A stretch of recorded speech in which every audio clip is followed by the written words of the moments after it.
I have symbolized the road file in bright yellow so you can see that, and the tsunami inundation line as red so you can get a better look at that.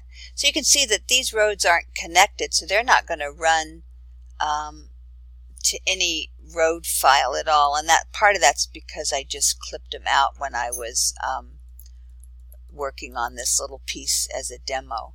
So let's say I have got somebody who's maybe down on the bridge, and I want to make that connection, or somebody who's down. Let's do down at the waterfront, and I want to know, can they get to the road, and can they get then out of the inundation zone in time. So I'm going to start editing my road file, and at this point I'm going to actually remove all of my transportation pieces, because once I edit my roads, these aren't going to be good anymore, and I'm going to need to redo them.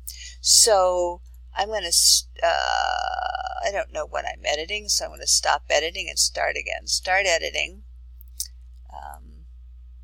Well, okay. There we are. Okay, so I don't want to edit that, so I want to delete that from my editor option. Okay, so I'm going to start editing my roads. First thing I need to do is to make a junction. Okay, so there's a junction there. There's a junction there. Okay, so I'm going to just start making a road from down here and clip to that end point there. And I'm going to stop that. And then I want to name this under the fen name Beach Path. Okay, so I've named it Beach Path. Maybe I'm going to make another one from this guy here. So I'm just going to go ahead, and it's snapped there.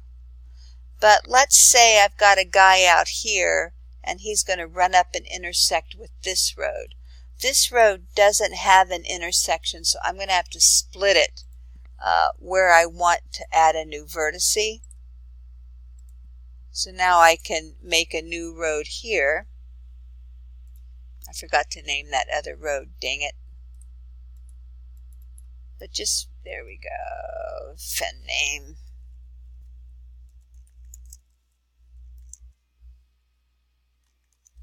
And then I'm going to go ahead and grab that and make another line out here. Okay, there we go. So now I have edited my road file so that I have some paths down off the beach. I'm going to stop editing. So my transportation data set is no longer good, because I have to reintegrate, and then I have to rebuild it, and I have to calculate those values. So I'm going to remove that. Hello. And I want that. So I'm going to have to open up this attribute table. I'm going to, I can just recalculate everything, or I can find my new pieces that don't have anything, but it's just probably as easy to get out that that file and recalculate these. Now my shape length got recalculated automatically, so I'm going to just recalculate this, or not. Why won't it let me recalculate that? Well, that's a nice demo. Okay, I'm going to remove that. I'm going to add it back. I'm going to open that up.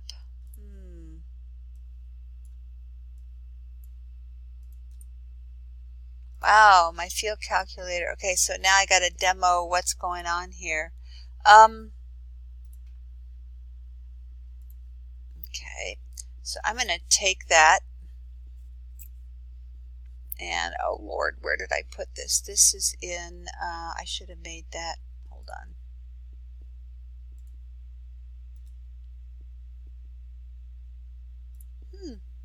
Okay, so I'm not editing, so I know I can't use the field calculator when I'm editing. But I'm wondering if because this shared a transportation database that it's preventing me. So I'm going to go ahead and save this somewhere else. Oh, this 2-minute demo just went south. Okay, where am I going?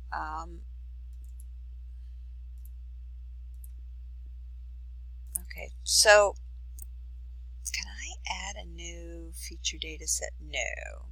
I'm going to put it in here for now because I don't want it to go in there. Okay.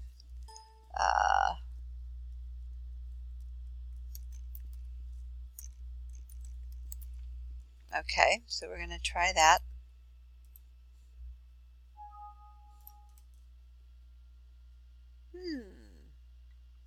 I could rename that.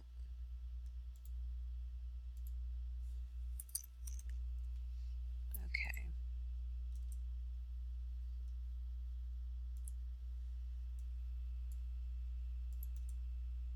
Interesting. Okay. So that's 2.5. Okay, so it recalculated all of those new beach paths. So there was something about it being in that transportation geodatabase that completely messed it up.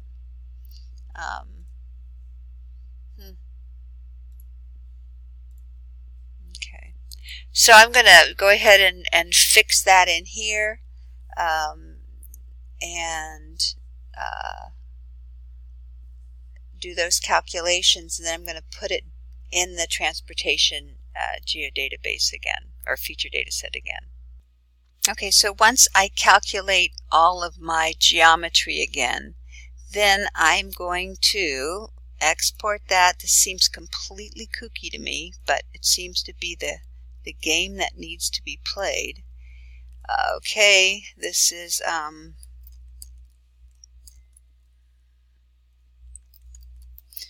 right, and hopefully I've written down why there is a road path 2 and what that means. Let me make sure everything stayed on there.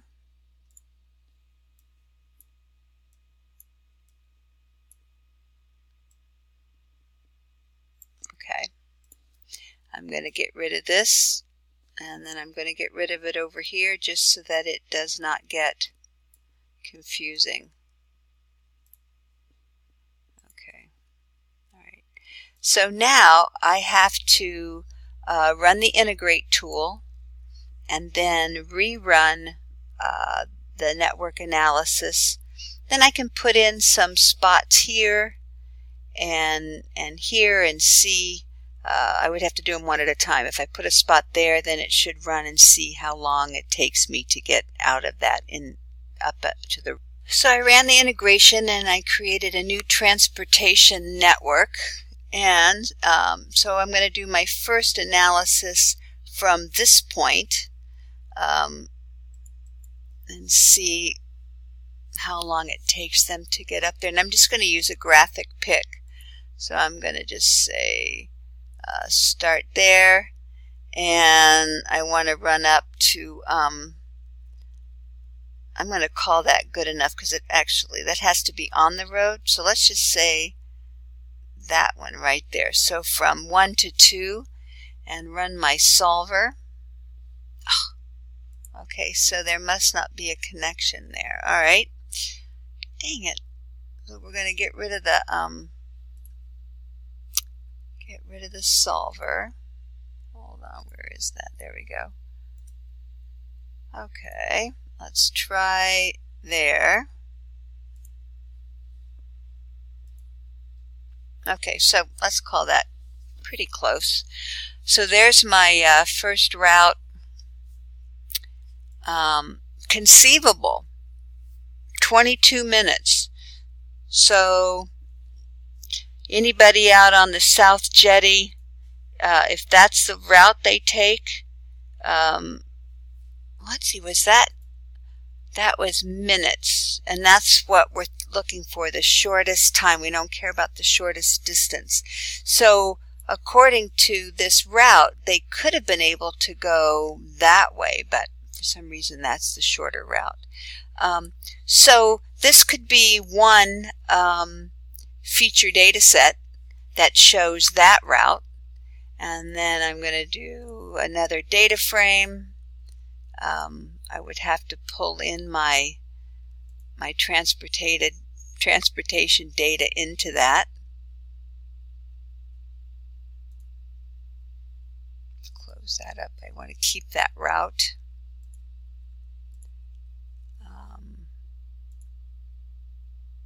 And so I would go ahead and pull my base map, my line, yeah, whatever.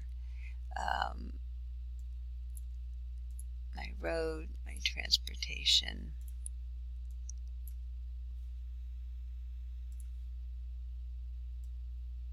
Okay, oh, that's so interesting.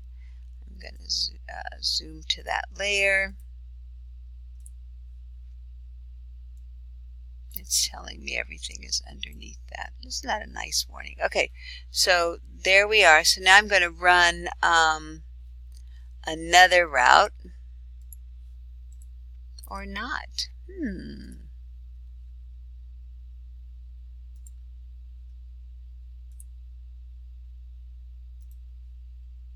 Okay, so I need to make sure that everything is up above my base map or this won't work. So now I'm going to do a new route.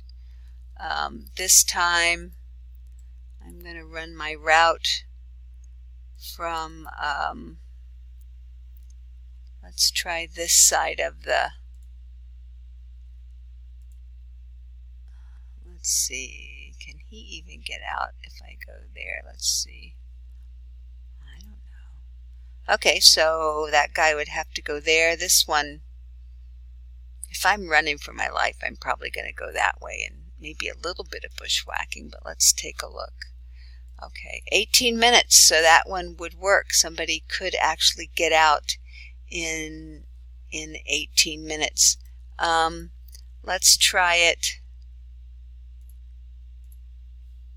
Let's try it from here to there, just for grins.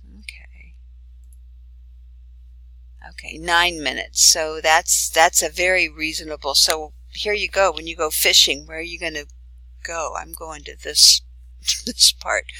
So that's the process. So now I've got another route. If I go into my map and my data frame, I have a couple feature data sets showing my different routes and their feasibility. I'd have to do a little bit of moving around here. So you could make kind of a multi-map frame showing different scenarios, and the imagery is going to make things slow down. So you might want to move stuff by taking the imagery off and then put it on when you're ready to show that. Then you can just turn it on and it helps. And don't forget, if you want to get rid of the credits, especially when you have such a small image, this is the data frame that's collected, or that is being shown here. And so you want to go insert dynamic text, service layer credits, and then you can shrink that to kind of non-existence. Can't really get rid of it, but you can shrink it. So where's the one? So you really just want to show a couple of the options. This one, obviously, I'm going to need to zoom out a little bit in order to see it. Might be too much there. Again, if I were listening to myself, there you go. So that shows the inundation line from the beginning to the end. So something like that, running a few of these and then one showing perhaps the census data that is within your census tract, or that's within the tsunami inundation line. Again, don't turn any of these on till you're completely done, because it does mess things up.